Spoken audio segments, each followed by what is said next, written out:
नमस्कार, मैं सुरेश चौहान की और अभी हम डासना के देवी मंदिर में है और हमारे साथ आज महान विभूतियाँ है। हमने तय किया है कि वीडियो बनाएंगे और हिंदुस्तान को संदेश देंगे।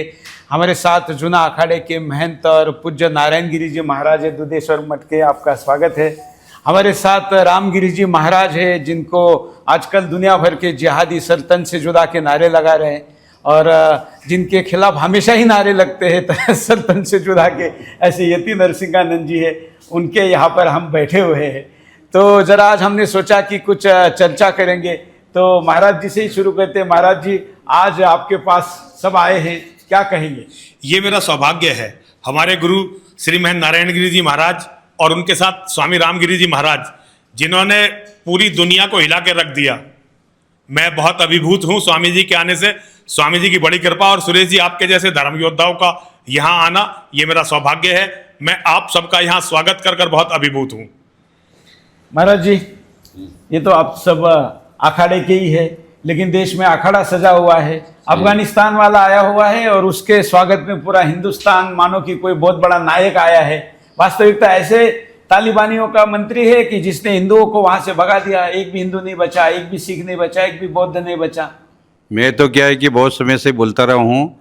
मैंने कहा था कि जब कश्मीर में मैं सन 80 से लेकर 84 तक कश्मीर में था, मैं पुजारी था, तो देवबंद से 1500 लोग आए थे और 84 तक 4 साल के अंदर में कश्मीर का क्या स्थिति कर दिया। तो वो तालिबान की जो ट्रेनिंग है, वो ट्रेनिंग सेंटर देवबंद है, ये जो ट्रेनिंग सेंटर के रूप में है।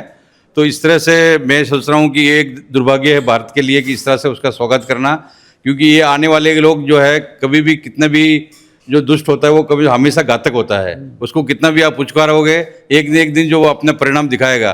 तो निश्चित रूप से हमारे जो है यति नरसिंहानंद गिरी जी महाराज जो है पूरा धर्म के लिए हमेशा से लड़ते रहते हैं और इनको हमारे रामगिरी जी, इनको भी तन से जुदा करने के लिए पूरा मुसलमान जो पूरा महाराष्ट्र में, तो विशेष करके हम लोग और विशेष करके मैं जो है सुदर्शन चैनल और सुरेश चौहान जी का धन्यवाद करूँगा कि इन्होंने एक चैनल वालों को रास्ता दिखाया। पहले हर चैनल वाला जो है वो डरता था किसी भी बात को, धर्म की बात करने के लिए, हिंदू की बात करने के लिए।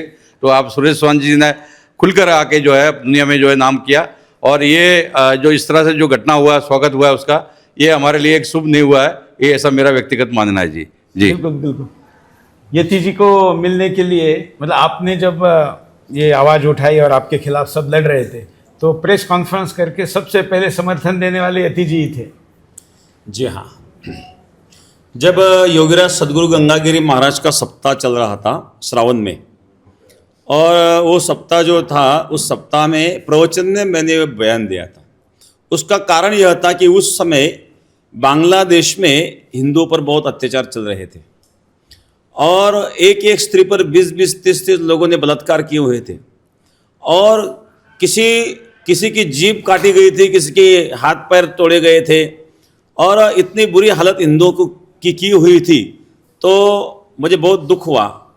तो प्रवचन में मैंने वो कहा कि ये लोग ऐसा क्यों करते हैं, इनका आदर्श कौन है। तो इसीलिए मैंने वो नाम लिया और उस नाम से वो बवाल हो गया और हम पर दबाव भी डालने का प्रयास किया गया, माफ़ी मांगने का। हमने कहा माफ़ी तो मैं नहीं मांगूंगा, हम तो मरने के लिए कभी तैयार हैं। सन्यासी जो होता है तो सन्यास लेते समय उनका पिंडदान हुआ है। जिनका पिंडदान हुआ है उनको मरने का क्या डर है, और धर्म के लिए तो है सब समर्पण भाव है। इसलिए हम किसी को डरते नहीं।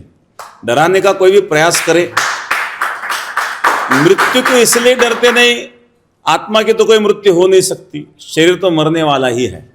तो मरने वाला मरने से कोई बुरी बात नहीं है और आत्मा को कोई मार नहीं सकता, कोई पैदा हुआ नहीं है। इसलिए हम डरे नहीं और आगे भी डरेंगे नहीं।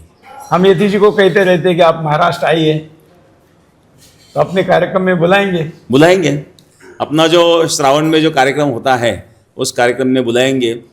उस कार्यक्रम की विशेषताएं होती है कि 7 दिन में 20 से 25 लाख लोग आते हैं। आखिरी दिन का जो भंडारा होता है 10 लाख लोगों का, उस 10 लाख लोगों की भोजन की जो व्यवस्था होती है 8 मिनट में उनको परोसा जाता है। ऐसा एक आयोजन होता है। तो उस कार्यक्रम में आपको बुलाएंगे, महाराज जी को भी बुलाएंगे। कार्यक्रम 5 लाख लोग होते हैं।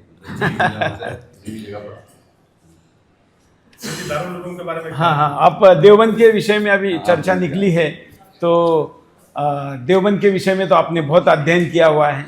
देखिए सुरेश जी, सबसे पहले तो मैं आपको बहुत बहुत साधुवाद देता हूं कि आपने इस विषय को बहुत प्रमुखता से उठाया है। और सबसे बड़ी बात होकर यह है कि आप सरकार के ही आदमी हैं उसके बाद आपने इस विषय को उठाया, ये बहुत बड़ी बात है। मैं आपको बहुत बहुत साधुवाद देता हूं, बहुत बहुत धन्यवाद देता हूं। धर्म सबसे बड़ा है, ये आपने दिखाया, ये आपने प्रैक्टिकल करके दिखाया कि सरकार के आदमी होकर भी आप सत्य और धर्म के लिए लड़ाई लड़ते हैं, ये सबसे बड़ी बात है। देखिए दारुल उलूम देवबंद जो है ये इस्लाम के जिहाद की वर्तमान समय में माँ है, वर्तमान समय में इस्लाम के जिहाद की माँ है। अभी ये विदेश मंत्री जो तालिबान का है तो उसने खुद कहा है कि सारे मदरसों की माँ जो है दारुल उलूम है। केवल तालिबान नहीं, ISIS तक भी देखिए एक ही सेक्ट के 4 टुकड़े हैं, देवबंद उसका हेडक्वार्टर है। तालिबान, अलकायदा, सबकी माँ। और देखिए एक बात सुरेश जी, हम सबको याद रखनी पड़ेगी, देवबंद की ही सिस्टर कंसर्न है तबलीगी जमात, जिसने पिछले 100 साल में कम से कम 37 इस्लामिक देश बनाए। तो इस सारे आतंक की जड़ का, और देखिए ये तालिबान अगर पाकिस्तान पर अटैक करता है तो तालिबान प्लस पाकिस्तान के जिहादी तत्व वे सारे मिलकर फिर भारत पर अटैक करेंगे। आखिरी इनका लक्ष्य जो है वो भारत है, गजवाए हिंद। और ये देखिए अफगानिस्तान से हमेशा भारत पर अटैक होते रहे हैं। तो मैं आपको बहुत बहुत साधुवाद देता हूं। और जैसे हमारे गुरुजी ने कहा, तालिबान ही सारे आतंकवाद की जड़ है। और दारुल उलूम देवबंद ने कश्मीर में भी, दारुल उलूम देवबंद के मौलवियों ने कश्मीर को हिंदू विहीन करवाया। आप तो साक्षी है, खुद ये साक्षी हैं, ये वहीं थे उस समय, गुरुजी वहीं थे। तो मैं आपसे बहुत बहुत आपको साधुवाद देता हूं। और दारुल उलूम देवबंद से लड़ना इस समय पूरी मानवता के लिए बहुत जरूरी है। और तालिबान तो उसका एक हिस्सा है, असली दिमाग तालिबान का जो अभी मुखिया है मुल्ला उमर, वो इससे पहले था, इनसे पैदा हुआ, हाँ इनका स्टूडेंट था, वो दारुल उलूम देवबंद का स्टूडेंट था। तो देखिए वैसे तालिबानी जो है ये वही विचारधारा है। तालिबान तो इसके, देखिए पूरी दुनिया का आतंकवाद देवबंदी या बरेलवी 2 सेक्टरों से चलता है। हम तो कहते हैं पाकिस्तान हमारे यहाँ आतंकवादी भेजता है, जबकि सत्य तो ये है पाकिस्तान को भी इतना जबरदस्त जो रेडिकलाइज किया वो देवबंदियों ने किया। वरना जब भारत का बंटवारा हुआ था तो पाकिस्तान में रहने वाले मुसलमान बंटवारा नहीं चाहते थे, और वो इतने कट्टर भी नहीं थे। पाकिस्तान के मुसलमानों को नैरेटिव चलाते हैं महाराज जी, बहुत से लोग वीडियो पे कहते हैं कि ये जो देवबंदी है इन्होंने पाकिस्तान बनने का विरोध किया था। वास्तविकता वो विरोध इसलिए किया था कि उनका कहना था कि अगर पाकिस्तान तोड़ दिया जाएगा तो हिंदुस्तान पर कब्जा देरी हो जाएगी, इसलिए मत करो, लोग इसको मूर्खता समझते नहीं और उनको राष्ट्रवादी। बिल्कुल, आप बिल्कुल सही कह रहे हैं। उनके मदरसे में घुस के उनको मैंने मदनी का इंटरव्यू किया था, आपने देखा होगा। जी। और तब वो कह रहे थे कि नहीं हमारा तो तालिबान का कोई संबंध नहीं है, हम तो अफगानियों को जानते नहीं। और इस बार तो एकदम से लाखों लोग वहां इकट्ठे हुए। देखिए वो सारे लोग बताना चाहते थे कि भाई हमें जिस दिन मौका मिलेगा हम वही करेंगे जो तालिबान ने अफगानिस्तान में किया है। और ये बहुत बड़ा खतरा है, आप इसके विरुद्ध आवाज उठा रहे हैं, आप साधुवाद के पात्र हैं। महाराज जी, आज साधु तो ऐसे भगवा साधु तो बोलने भी लगे हैं फिर भी, लेकिन अभी भी ऐसा नहीं लगता आपको कि ये लड़ाई आम हिंदू के मन में शत्रुबोध नहीं है, उसको पता ही नहीं कि हमारा शत्रु कौन है। तो साधु संत जो आध्यात्मिक अपना काम करते उसके साथ शत्रुबोध निर्माण करे हिंदू समाज में। देखिए कि एक हिंदू समाज का हमेशा से भी एक कमजोरी रहता है कि हमेशा से हिंदू जो होता है हिंदू का विरोध करता है। जब हम लोग कश्मीर में जब अमरनाथ की यात्रा निकालते थे तो सब लोग जो है वहाँ पर जितने भी कहीं भी साधु लोग आसन लगाए कुछ कहे तो हिंदू लोग बोलते थे यहाँ आसन मत लगाओ, या तो हम लोग बोलते तुम्हारी बहुत दुर्गति होने वाली है, जैसे हम लोग को भगा रहे हो वैसे तुमको भगाओगे। तो हिंदू अपना कभी कभी क्या होता है, हिंदू का विरोधी जल्दी से हो जाता है। तो ये जो है इसको समझना पड़ेगा कि आने वाले समय में जैसा कश्मीर की स्थिति हुई वो पूरा देश का भी स्थिति बन सकता है।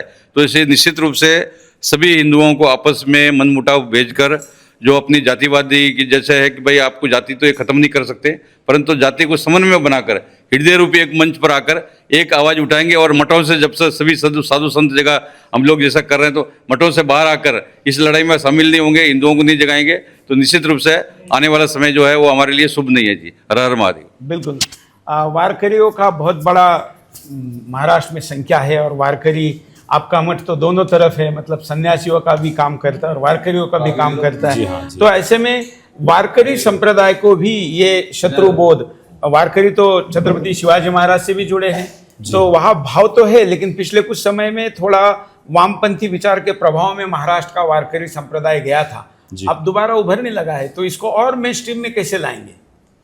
अब वारकरी संप्रदाय, जब उस समय हमारा बयान आया था तो लाखों लोग हमारे साथ खड़े हो गए और उस समय पूरा वारकरी संप्रदाय हमारे साथ रहा और उसमें भी जागृति होने लगी है और मैं चाहता हूँ और जागृति हो।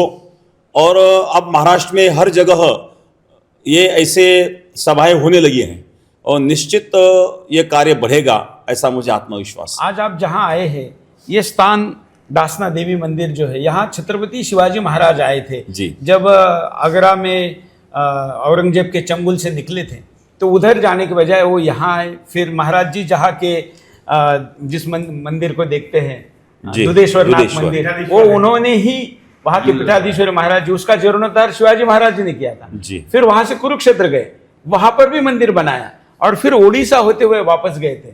तो आज शिवाजी महाराज जहाँ आए थे वहां आप आए हैं।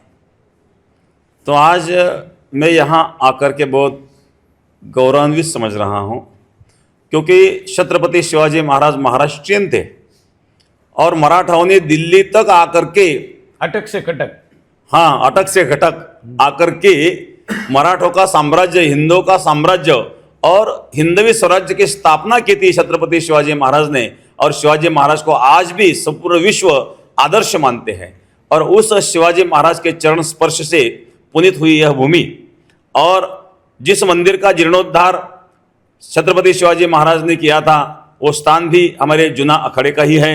हमारे परम श्रद्धेय महाराज श्री नारायणगिरी महाराज श्री ये भी यहाँ उपस्थित है और महाराज श्री उस स्थान को चलाते हैं। तो ये भी बात बहुत गौरव की बात है और यह आदर्श सब हिंदुओं ने लेना चाहिए और ज़्यादा से ज़्यादा जागरूक होकर के अपने धर्म की रक्षा के लिए सामने आना चाहिए। बहुत से साधु संत जब धर्म का विषय लेते हैं तो बाकी साधु संत कहते हैं अरे क्यों राजनीति में पढ़ते हो, छोड़ दो। उनके पीछे नारायण गिरी जी खड़े हो जाते हैं, जो भी लड़ने वाला साधु होगा उसके पीछे खड़े हो जाते हैं। मैं इसका प्रमाण, हाँ, ये आप प्रमाण है उसके। जी हाँ, जी हाँ। तो ये ऐसे लोग हैं, इसलिए साधुओं में भी इसकी प्रेरणा मिलती है। इसीलिए तो महाराज जी का ये आदर्श सब महात्मा भी लेते हैं और एक अच्छी बात है, धीरे धीरे जागृति हो रही है, लेकिन और जागृति होनी बहुत जरूर है, आवश्यकता है। और मुझे लगता है अवश्य एक दिन आएगा और हमारा देश हिंदू राष्ट्र घोषित होगा और हम विश्व गुरु बनेंगे। बिल्कुल। और ये सब कुछ बातचीत उस वर्ष में हो रही है जब संघ का 100वां वर्ष मनाया जा रहा है। और दिल्ली में अभी एक संवाद में मोहन भागवत जी ने कहा था कि संघ ये मानता है कि हिंदू राष्ट्र है ही, तो हम कहते हैं कि है ही, इसमें तो कोई दो राय है भी नहीं और रहना भी चाहिए, इसमें कोई दो राय नहीं। लेकिन ये घोषित नहीं होगा तो इसको बचाए रखना मुश्किल रहेगा, ऐसा सब लोगों का मानना, आप लोगों का भी ये मानना है ना। तो घोषित करने की जरूरत नहीं, ऐसा उन्होंने कहा था, हम उनका सम्मान करते हैं, लेकिन हमारी भी बातचीत का सम्मान वो और उनका संगठन करे सारे हिंदुओं का, और इसको उनकी सरकार, उनके विचार की सरकार है, इसी दरम्यान ये घोषित हो, ऐसी भी हम मांग करते हैं। जय श्री राम। जय श्री राम।